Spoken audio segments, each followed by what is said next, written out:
সৃষ্টি করার জন্য একটা ভালোবাসার টানে ইসলামিক বিধানে আল্লাহ রাব্বুল আলামিনের সেই কালিমাকে সাক্ষী রেখে এসেছে আপনার কাছে, তারও অধিকার রয়েছে। তার অন্তর থেকে যদি একবার একটা বদদোয়া বের হয়, আপনার জীবন ধ্বংস হয়ে যাবে, তছনছ হয়ে যাবে। একটা স্ত্রীকে যদি, অনেকে আছে স্ত্রীকে চাকরানির মতো মনে করে, অনেকে আছে স্ত্রীকে মনে করে যে কাজের লোক, দূর, ওর কি মূল্য আছে, পড়াশোনা জানে না, ওর পরিবার ছোট, ওই স্ত্রী ওর পায়ের নিচে থাকবে। না রে ভাই, স্ত্রী পায়ের নিচে থাকবে কেন? ও তো বানানো আপনার কলিজার হাড্ডি দিয়ে।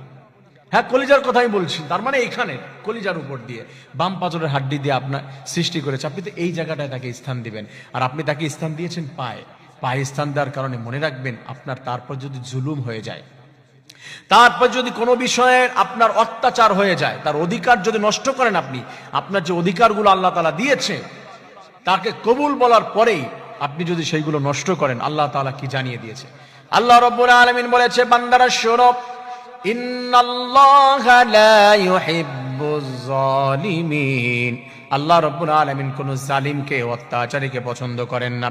স্ত্রীর গায়ে হাত তোলে, স্ত্রীকে মারে এবং স্ত্রীর প্রতি অবজেকশন দেয়, তার প্রতি জুলুম নির্যাতন করে, আল্লাহ তাআলা বলে দিয়েছে, এই মুহূর্তে একটা স্ত্রী যদি তার জন্য বরদোয়া জানিয়ে দেয়, আল্লাহ তাআলার কাছে বরদোয়া করে হাত তুলে, রব্বুল আলামিন এই জালিমের হাত থেকে তুমি আমাকে রক্ষা করো, আমাকে বাঁচিয়ে নাও, আল্লাহ তাকে ধ্বংস করে দাও, এমন করে যদি একবার বরদোয়া করে, আপনার জীবন সব দিক দিয়ে ধ্বংস করে দিবেন আমার রব।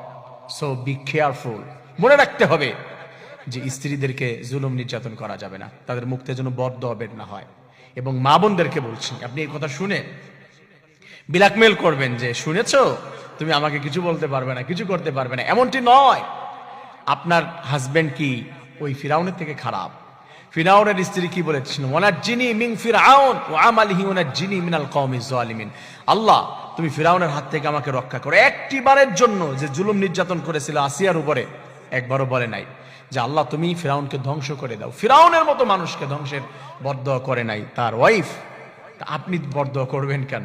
আপনি দোয়া করেন, আল্লাহ তাআলার কাছে দোয়া করেছিল, আল্লাহ রাব্বুল আলামিন তাকে সেভ করে নিয়েছিল। আপনিও দোয়া করেন আপনার হাজবেন্ডের পরিবর্তনের জন্য। আল্লাহ তাআলা বলেছে, কোন স্ত্রী যদি হাজবেন্ডের পরিবর্তনের জন্য আমার কাছে দোয়া করে, আমি আল্লাহ রাব্বুল আলামিন তার দোয়া কবুল করে নেই এবং তার হাজবেন্ডকে আমি আল্লাহ রাব্বুল আলামিন পরিবর্তন করে দেই। সুবহানাল্লাহ।